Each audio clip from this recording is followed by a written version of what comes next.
कि राजनीति में कोई दोस्त परमानेंट दोस्त और दुश्मन नहीं होते। सामाजिक संघर्ष में आप व्यक्तिगत दुश्मनी नहीं ले जाइए आनंद मोहन जी। चारों तरफ से घेर के हम पर गोली चली तो हमने कभी बदले की बात नहीं की, बदले की भावना हमने नहीं दिखाई। स्थितियाँ परिस्थितियाँ होती है। हमने पहले भी कहा था कि राजनीतिक मतभेद हो सकते हैं, हमारे किन्हीं से राजनीतिक मनभेद नहीं रहा। आनंद मोहन जी के पक्ष में मैंने गवाही दी है, आप आनंद मोहन जी से बात क्यों नहीं पूछे? तो पप्पू यादव के खिलाफ नहीं लड़ते थे, हम व्यवस्था से लड़ते थे। और आनंद मोहन जी मेरे खिलाफ गवाही दी है। आनंद मोहन थे, हैं और रहेंगे। हम लोगों ने सुना आपके बारे में, अभी बिटिया की सगाई हुई, पप्पू यादव भी आए थे, गले मिले आपसे। पुराना आप लोग का दोस्ताना भी रहा है, संघर्ष भी रहा कि है। राजनीति में कोई दोस्त परमानेंट दोस्त और दुश्मन नहीं होते। स्थितियाँ परिस्थितियाँ होती है। हमने पहले भी कहा था कि राजनीतिक मतभेद हो सकते हैं, हमारे किन्हीं से राजनीतिक मनभेद नहीं रहा, वैचारिक मनभेद नहीं रहा। तो मतभेद और मनभेद में अंतर होता पप्पू है। यादव के बारे में क्या सोचते हैं आनंद मोहन, क्या मानते हैं? अच्छा है, मेरी शुभकामना है। छोटा भाई है ना, बिल्कुल। मतलब अभी आगे भी शादी होगी तो बुलाएंगे? जरूर बुलाएंगे, ये तो पारिवारिक रिश्ता है पहले से भी। ये सब मतलब कई सबके कई बावजूद लोग तो सुनते हैं कि एक लंबा संघर्ष रहा, खूब एक जमाना था। ठीक है, अपने अपने समर्थकों के लिए लोग, अपने चाहने वालों के लिए, समर्थकों के लिए, जिसको लगेगा कि हमें लगा कि यहाँ अन्याय हो रहा है, हम खड़े हुए। हम तो पप्पू यादव के खिलाफ नहीं लड़ते थे, हम व्यवस्था से लड़ते थे।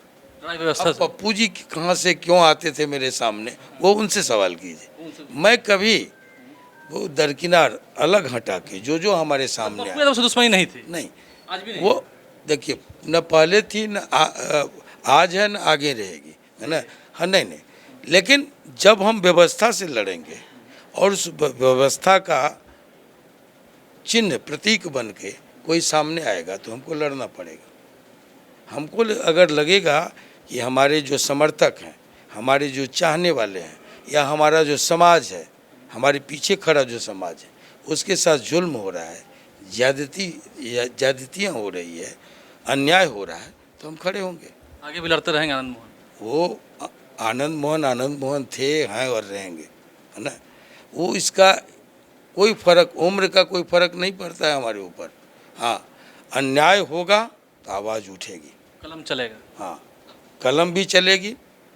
और ये तो किताब और बंदूक, क्रांति के दो बाजू हैं। मतलब बंदूक भी जरूरी है समय पर? हर क्रांतिकारी, देखिए, हर क्रांति किताब, कलम और बंदूक, ये दोनों जो है क्रांति के दो बाजू हैं, दो हथियार हैं, है ना। आप किस रूप में किसका इस्तेमाल करते हैं, ये आप पर निर्भर। आप चांग काई शेक के खिलाफ माओ सेतुंग खड़ा हुआ, है ना, तो ये तो इतिहास है। चे गेवेरा, फिदेल कास्त्रो, है ना, ये लेकिन हमारा जो देश है वो बापू का देश है ना। और इसलिए ये समय का तकाजा है। बापू को दुनिया ने इनकार नहीं किया, ईसा मसीह की खत्म तरह। कर रहे हैं हम इस बार? अंतिम में हमको गांधी लिखना पड़ा। खत्म कर रहे हैं इस वार्तालाप को। गले मिलते हुए हमने देखा है, सुनते हैं, हमने देखा तो नहीं है क्योंकि उतनी मेरी उस वक्त उम्र नहीं रही होगी, हम जानते नहीं थे। गोलियां भी चलती थी एक ज़माने में, अब तो गले बहुत सारे लोग आए, उन पर क्यों नहीं आते? नहीं, गले मिलते हुए देखा आनंद मोहन पप्पू यादव खूब। बिल्कुल, वो तो पता है कि हमारा कोई मनभेद किसी से नहीं रहा। नहीं, वादा कर रहे हैं व्यूअर से, अब जा रहे हैं, परिवार पूरा साथ में है कि जल्द आएंगे आप कानून पे? उम्मीद है, भरोसा है। कानून पे भरोसा है और यही सब लोग चाहते हैं, भी भरोसा है, व्यवस्था पर भी, कानून पर भी। और जो 15 दिन का समय मिला, इसके लिए भी लाख लाख शुक्र आपके माध्यम से बिहार सरकार। आनंद मोहन की बात तो आपने सुन ली, अब बारी है पप्पू यादव की।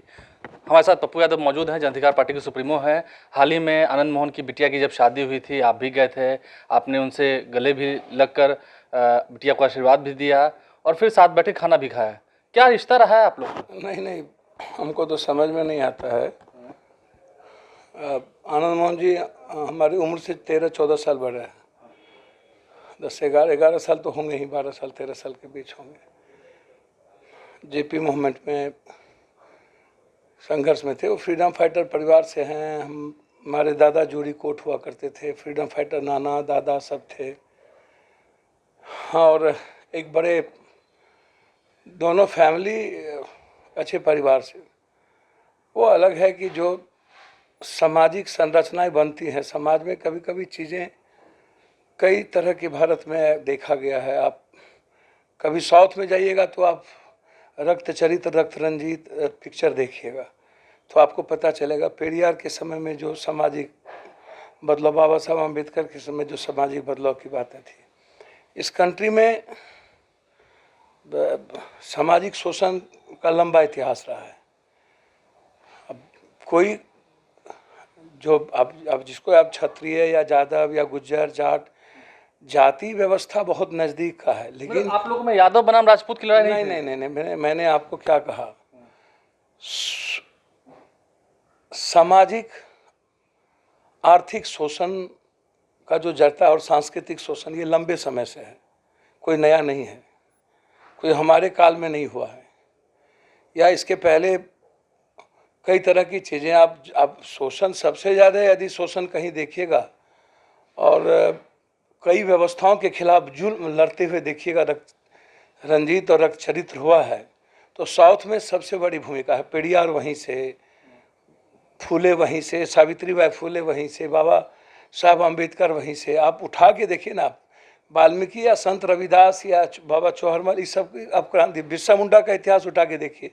आपका इतिहास है कहता, क्यों संघर्ष किया, क्यों लड़े? भैया आप जब एक बात आई है ना, कर्पूरी ठाकुर जी का जब समय आया, जब एक सामाजिक बदलाव की बातें आई, यादवों की भूमिका कंप्लीट रूप से समाज के विपक्ष और कमजोर तबके के संरक्षक के रूप में थी। हमेशा यादवों की भूमिका जो है विपक्ष की रही है। यादव हमेशा शोषण के खिलाफ किसी एक बड़े समूह का सपोर्ट किया। आज ना जब हम लंबे समय से सत्ता में रहे, सत्ता में आए तो कुछ जो पैसे कमा लिए बिना संघर्ष के सत्ता में लोगों ने कुछ बैठा, कुछ लोग आए लालू यादव के कारण, कर्पूरी ठाकुर जी के कारण, स्वर्गीय जगदेव बाबू के कारण। कर्पूरी ठाकुर के समय नारा दी गई, ये आरक्षण कहाँ से आई, कर्पूरी की माँ भी आई। ये शोषण जगदेव बाबू के समय नारा दिया गया कि अबड़ी बारी भादों में गोरी कलाई कादों में। तो ये कोई नया शोषण नहीं है, शोषण की प्रकाष्ठा है, आप इतिहास से है। और पप्पू यादव, हम लोग 82-83 में मुखिया, हम निर्विरोध खुर्दा गांव के, और उसके बाद 90 में हम एमएलए बने, वो जनता दल से बने, हम इंडिपेंडेंट बने। मधेपुरा सिंहेश्वर के लोगों ने पप्पू यादव को टिकट नहीं दिया। क्यों नहीं दिया भाई पप्पू यादव को टिकट? आनंद मोहन जी को टिकट मिल गई, कई सारे लोगों को टिकट मिल गई। तो समाज में एक सेंटीमेंट होता है किसी न किसी चीज़ों के प्रति। जब आप समाज की आवाज़ बनते हैं, कर्पूरी जी कोई जाति थे क्या, यादव थे क्या? लेकिन लोगों ने यादवों ने सबसे ज़्यादा कर्पूरी ठाकुर को सम्मान क्यों दिया? आप हमको उठा करके देखिए ना, चौधरी चरण सिंह यादव थे क्या? देवीलाल जी यादव थे क्या? तो सबसे ज्यादा यादवों ने चौधरी चरण सिंह को रेस्पेक्ट दिया। यूपी तो कोई तो सम्मान दिया ना भैया, हमको तो सभी जातियों ने सम्मान दिया। हम यादव कुल की जो हमारा कैरेक्टर है, पप्पू यादव उस कैरेक्टर को अडॉप्ट किया है। आप इसको ऐसे समझिए, मैं राजपूत भूमिहार बाभन नहीं कर सकता। मेरी जाति, मेरे घर में सभी जातियों में शादी है, भूमिहार में भी है, राजपूत में भी है, यादव में भी है, बहन के घर में है, सभी घरों में। वो तो आपको कह रहे थे कि मेरे छोटे भाई समान है, आप भी उनको... बिल्कुल। देखिए, मैं एक बात आपको बहुत बता दूं, वो छोटे भाई बड़े भाई उम्र से भी आप देखिए ना, इसमें कोई दो मत नहीं। मेरा रेस्पेक्ट कोई, मैं फिर आपको एक बात कह रहा हूं कि आप यादवों के इतिहास पर जाइए, फिर आप इसको ऐसे नहीं लीजिए। आप मतलब आप मानते हैं कि उनको तकलीफ थी इसलिए आपको उतरना पड़ा? देखिए, इसमें कहाँ बहस है, इसमें कहाँ बहस है। ऐसा थोड़ी है कि मधेपुरा में एक दलितों के गांव को जलाया गया था, और जब हम वहाँ गए थे, लौटे थे, तो 3 घंटा चारों तरफ से घेर के हम पर गोली चली।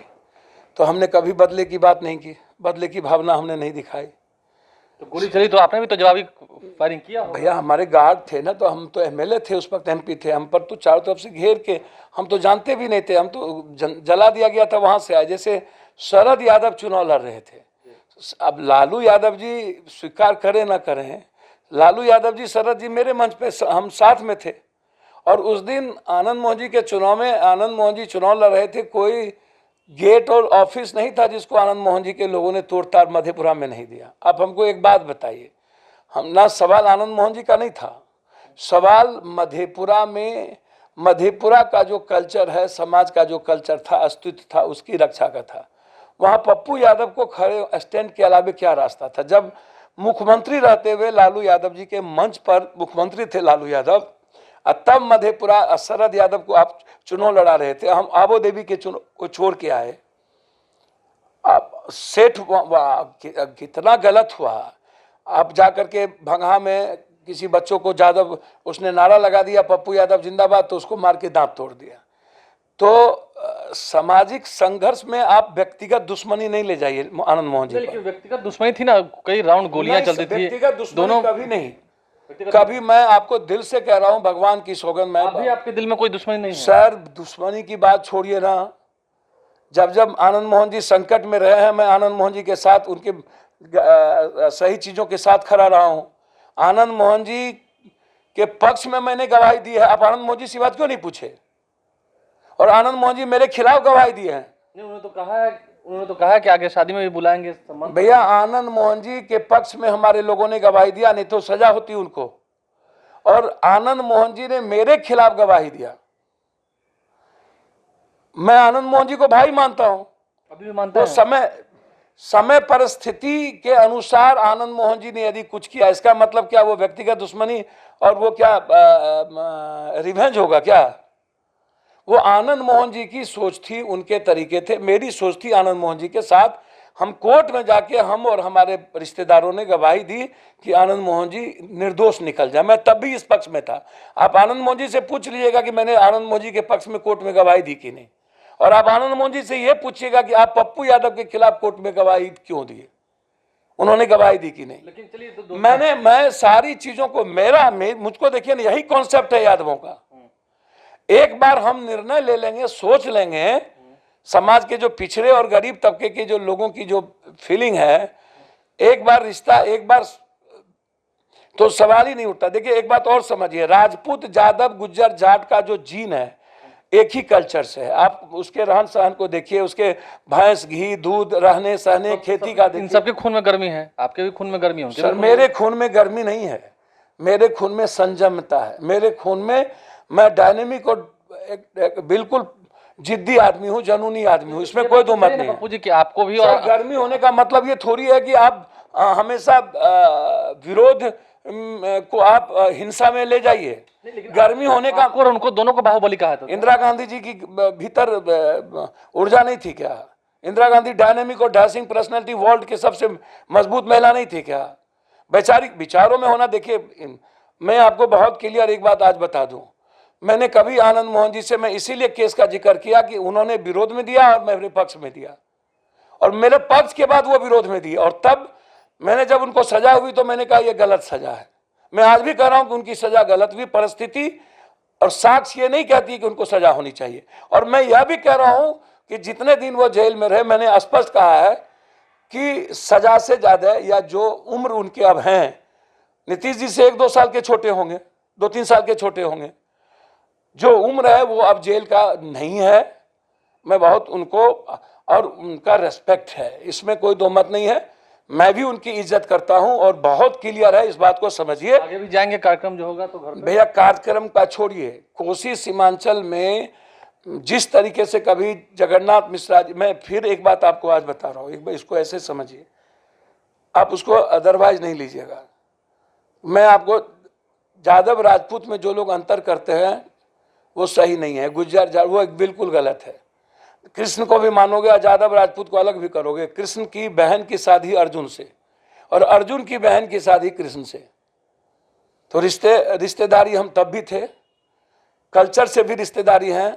और जहां से ये चारों का अलग अलग वे बना, तब भी आप इसको देख लीजिए, गलत है। राजपूत यादव करना ये गलत है, गलत है। भूमिहार यादव करना गलत है। आप आइडियोलॉजी के खिलाफ, आप गलत चीजों के खिलाफ रहिए। मैं आज भी चाहूंगा कि कोसी सीमांचल में जितने भूपेंद्र बाबू आए, बीपी मंडल जी आए, लटन चौधरी आए, सलाउद्दीन आए, कुर्सेला स्टेट आए, मोहम्मदिया स्टेट आए, चंपानगर डोडी आए, क्या कहते हैं गरमनेली स्टेट आए, सभी लोग सत्ता में थे, तस्लीमुद्दीन जी थे। लेकिन मैं तब भी चाहता था कि साबुद्दीन जी, आनंद मोहन जी, पप्पू यादव, ये लोग, इस जो लोग हैं ये बिहार के लिए, और अब तो मैं चाहता ही हूं कि आनंद मोहन जी कोसी सीमांचल में, ठीक है, कोसी सीमांचल में सबसे ज्यादा कौन है? अप्रकाश नहीं है। कोसी सीमांचल में सबसे ज्यादा, सीमांचल में मुसलमान अत्यंत पिछड़ा दलित है, और कोसी में सबसे ज्यादा अत्यंत पिछड़ा है। सर अप्रकाश एकदम 10%, 6-5% होंगे, लेकिन मिल करके चलता है। कोई अब सीमांचल जाइएगा तो हिंदू मुसलमान करता है ये लोग, अब कोसी में आइएगा तो राजपूत गैर राजपूत करता है ये लोग, मिथिला में आइएगा तो ब्राह्मण गैर ब्राह्मण करता है ये लोग, ब्राह्मण एक तरफ और लोग एक तरफ नहीं। पप्पू यादव से पूछिएगा तो मैं कहूंगा नो ब्राह्मण, नो गैर ब्राह्मण, नो राजपूत गैर राजपूत या हिंदू मुसलमान। कोसी सीमांचल के विकास के लिए और नंबर 1 करने के लिए विशेष पैकेज, और इस इलाके के पलायन को रोकने और गरीबी को खत्म करने के लिए आनंद मोहन जी, हम लोगों को एक साथ मिलकर काम करना होगा किसी भी कीमत पर। हम जहां भी रहें मिल करके काम करें, कोई दिक्कत नहीं है। अलग अलग रास्ते से हम पटना पहुंच सकते हैं, विचारधारा अलग अलग हो सकती है, लेकिन कोसी सीमांचल के सवाल पर दो ऊर्जावान को, दो सशक्त ऊर्जावान को, एक सही धारा को, सही विचारधारा को एक होके चलना पड़ेगा। वहां कोई मतलब ही 7 जन्म में क्या, परिवार के बच्चे से लेके अभी तक कंप्लीट हम लोग एक रहेंगे, एक हैं। किसी भी कीमत पर जातीय या सामाजिक बातें होगी तो विचारों के आधार पर होगी, व्यक्तिगत पारिवारिक हम लोग एक हैं और रहेंगे। देखिए, कहा जाता है कि पानी और जवानी को अगर रास्ता ना मिले तो विध्वंस होना तय है। पप्पू यादव भी कह रहे हैं कि दोनों ही ऊर्जावान हैं और दोनों ही साथ मिलकर काम करेंगे तो कोसी सीमांचल का खूब विकास होगा। इतिहास ने फिर एक बार करवट ली। आनंद मोहन ने भी इन पुराने दिनों को याद किया, पप्पू यादव ने भी पुराने दिनों को याद किया। दिल में कहीं ना कहीं थोड़ी कसक है। क्या बातें थी, हमने इस वीडियो में आपके सामने रखकर पूरी बातों को साफ करने की कोशिश की है। हमारे चैनल को सब्सक्राइब करें, साथ साथ फेसबुक पेज भी लाइक करें। धन्यवाद।